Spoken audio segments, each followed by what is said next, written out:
એ પાણી ઉતરી ગયું છે ત્યાં પછી અમે સુરજીપરા ગામની અંદર આવ્યા છે. આ તમારી નજર પડશે પેલી દેખાય છે નદી, ખેત આ બધું જ બુરી ગયું હતું.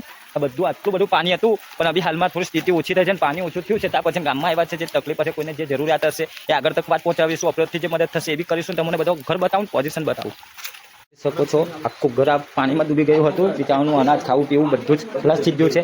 આ ઘર તમે દેખો તે ઉપર લગીને પાણી હતું. એટલી બધી પરિસ્થિતિ ખરાબ હતી, ઘરમાં જવાય નહીં, કેમ કે લાઇટ વાઇટ છે નથી. મકબુલભાઈ એમ છે, સાજીદભાઈ ગામના છે, બધા આવેલા જ છે. ઘરે બીજું ઘર છે, એ બીજું ઘર બી પરિસ્થિતિ બિલકુલ જ આ જોઈ શકો છો. બધું ઉપર ટંગાયું છે. ખાવા પીવાનું તો કોઈ વસ્તુ બચી જ નથી, એવું સમજી શકો છો તમે.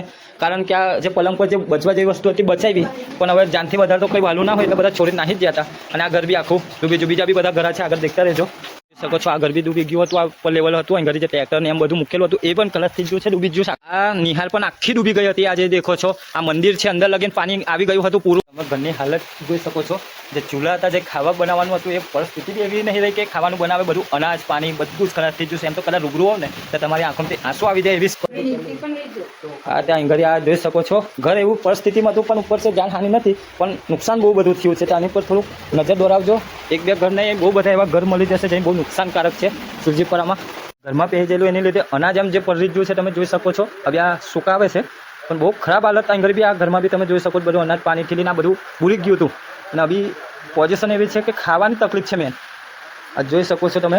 અને આ તમે હાલત ખાલી દેખી શકો જોઈ શકો છો. અનાજ બી નથી બચ્યું, આ બધું પલળી ગયું છે. તમે આ બધું ઘરની સ્થિતિઓ જોઈ શકો છો. અલગ અલગ ઘરની અલગ અલગ સ્થિતિ. આ બધું અનાજ જ છે, આ મકઈ જ છે, પણ શું કરે પાણીમાં ખલાસ. હવે આને હુકવશે એ કરશે, તો બહુ પરિસ્થિતિ ખરાબ છે સુરજીપરા ગામની. હવે આવા ટાઈમમાં જ્યારે ચોમાસું છે અને જ્યારે લોકો પાસે પૈસા પણ નથી અને અનાજ જે ચોમાસામાં ખાસું વિચારશું એવું કરીને જે અનાજ વધાવ્યું હોય અને અનાજ પણ આ પાણીની અંદર બધું પલળી ગયું તમે જોઈ શકો છો. તો આ ઘરની સ્થિતિ કેવી હશે, કેવી પરિસ્થિતિમાં ગુજરતા હશે તમે જોઈ શકો છો. આ થોડું અનાજ નહીં, આ બહુ અનાજ છે, તમે જોઈ શકો છો. માટે આવ્યા હતા ખાલી મદદ માટે, નિપક્ષ નિસ્વાર્થ માટે. આ થઈને 15-16 ઘરોનું બહુ ભારે નુકસાન થયું છે સુરજીપુરા ગામની અંદર. આજે આગળ ગામમાં જશો તઈ દેખશો, તેનો વિડીયો મૂકીશું.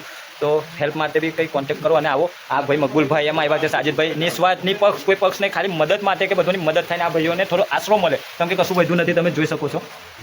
તો વિડીયો શેર કરો અને બધાને મદદ કરવા માટે જાગૃત કરજો. જય હિન્દ.